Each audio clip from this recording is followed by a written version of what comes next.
Ay bigla akong napaluto ng chicken adobo. Paborito ng aking anak ay nirequestan ako. Marinated chicken. 1 kilo. Bawang sibuyas. Siyempre, nor chicken cubes.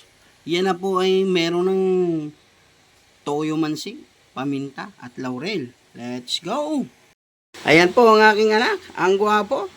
Po ang aking Monica Ihas. Pagpainit ng kawali, lagyan ng mantika. Konti lang.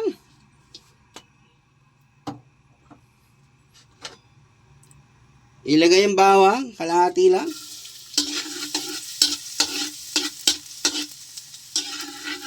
Golden brown na po ang bawang, halagay lang natin sa gilid.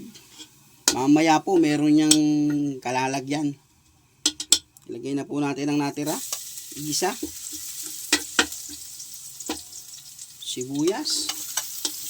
Dagdag din po yan sa pampalasa. Hanguin ng bawang. Yeah. Pag ganyang gisado ng sibuyas, masarap kasi ang masibuyas eh. Lalagay na po natin yung nakamarinade. Re-rektahin na po natin yan mga idol. Yan.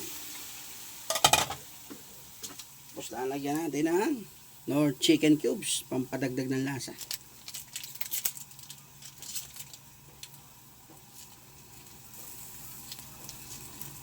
Yan.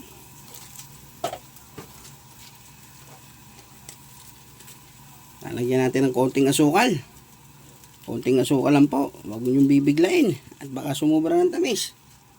Pang balance yan sa toyo at suka. Okay. Pag ganyan na po ay hahaluin natin ng bahagya lamang. Yan. Paborito po yan ng aking mga anak na pananghalian. Kaya nirequest po nila yan. Pakuluin lang natin ng mga 10 minuto. Bubuksan na. Wow!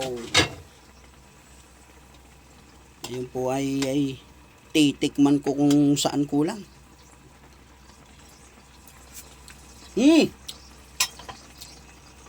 Ang sarap. Lalo pa natin pasasarapin. Lalagyan natin ng Mamacita's oyster sauce.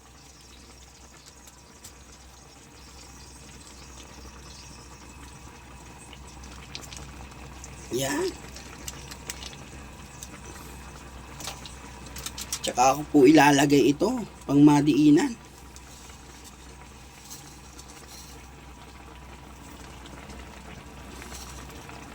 Yan. Yan. Konting halo-halo. Yan. Halo-halo natin ng bahagya para mabaliktad. Yan. Paborito po ng aking mga anak yan. Takpan lang po natin ng mga 5 minuto. Tapos po ng 5 minuto. Jadadang! Yan. Luto na po yan. Ang gusto po ng aking mga anak ay merong sauce na ipinanlalagay sa kanin. Yan. Taob na naman ang sinaing nito. Yan. Luto na po yan. Luto na po ang adobo. Yan. Peng, peng, peng!